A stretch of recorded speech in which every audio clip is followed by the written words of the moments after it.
अस्सलाम वालेकुम। 10th class. आज हमारा टॉपिक ब्रॉन्स्टेड कॉन्सेप्ट है जिसको आज हम डिस्कस करने जा रहे हैं। लास्ट टाइम हमने Arrhenius concept of acid and base पढ़ा था। In 1923 the Danish chemist Brønsted and the English chemist Lowry independently presented their theories of acid and bases on the basis of proton transfer।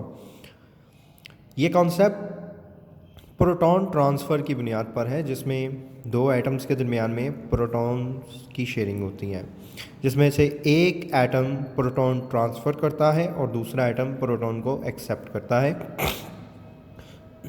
इसकी बुनियाद पर हम discuss करते हैं definitions की। इसकी ये डेफिनेशन है इसकी। Acid is a substance, molecule भी हो सकता है, वो आयन भी हो सकता है, that can donate a proton H positive, यानी एच पॉजिटिव कोई भी एक ऐसा एटम, मॉलिक्यूल या आयन जो एच पॉजिटिव आयन्स को यानी प्रोटॉन को डोनेट करे किसी दूसरे सब्सटेंस को, तो वो क्या है? एसिड है। A base is a substance that can accept a proton, ठीक है, यानी बेस वो सब्सटेंस है, मॉलिक्यूल या आयन है जो कि H पॉजिटिव आयन को एक्सेप्ट करे। हमारे पास एग्जांपल है। For example HCl act as an acid while NH3 act as a base. यहाँ पे देखें HCl, यहाँ पर HCl में H पॉजिटिव आयन है और Cl नेगेटिव आयन है।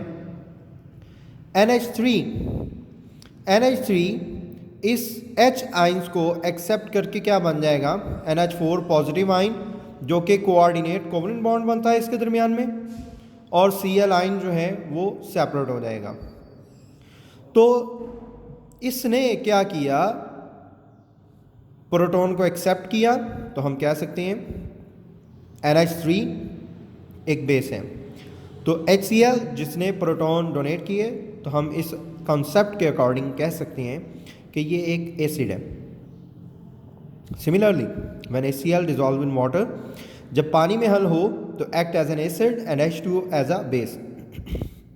HCl एक एसिड, H2O तो बेस है, क्योंकि जब इसको इसमें डिजॉल्व करें तो एसिड के H आइंस पानी में हल होकर H3O पॉजिटिव आयन में कन्वर्ट हो जाता है, और H3O पॉजिटिव आयन को हम कहते हैं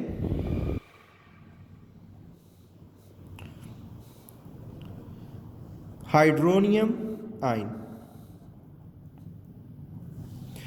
इसको हम कहते हैं हाइड्रोनियम आयन, और Cl अलग हो जाएगा। और पानी ने भी H आयंस को एक्सेप्ट किया, इस वजह से हम कह सकते हैं कि ये एक बेस है। It is a reversible reaction. In the forward reaction, HCl is an acid as it donates a proton, whereas H2O is the base as it accepts a proton. In the reverse reaction, Cl ion is a base as it accepts a proton from acid H3O positive and Cl negative. Ion is called a conjugate base of acid HCl, and H3O positive ion is called a conjugate acid of base H2O. It means every acid produces a conjugate base and every base produces conjugate acid, such that there is conjugate acid base pair. Conjugate means joined together as a pair.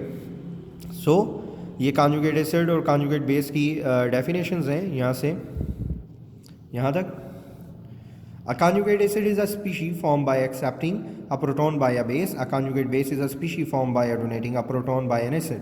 ठीक है, तो ये जो paragraph है ये बेशक आप ना करें यहाँ से यहाँ तक, ठीक है।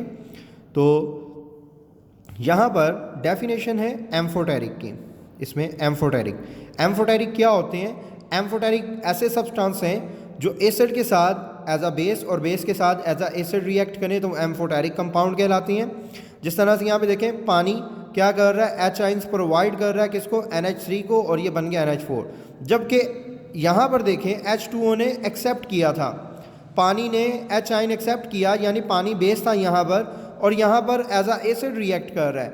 मतलब पानी में दोनों खसूसियात पाई जाती हैं कि वो एज अ एसिड और एज अ बेस रिएक्ट कर सकता है, इसलिए water is a amphoteric compound. और ये लास्ट वाला पैराग्राफ जो है ये इसकी लिमिटेशंस हैं। ये इसकी लिमिटेशंस हैं। It has been observe that there are certain substances which behaves as an acid तो they do not have the ability to donate a proton. जिस तरह से SO3 ये प्रोटॉन डोनेट नहीं करता जबकि ये एसिड है, और कैल्शियम ऑक्साइड प्रोटॉन एक्सेप्ट नहीं करता जबकि ये बेस है, behaves as a base but it cannot accept a proton. These observations prove the limitations of Bronsted-Lowry concept of acids and bases. यहाँ तक जो है ये आप इसको लर्न करेंगे, ठीक है, जितना मैंने कहा है उतना आप इसको लर्न करें। अल्लाह हाफिज़।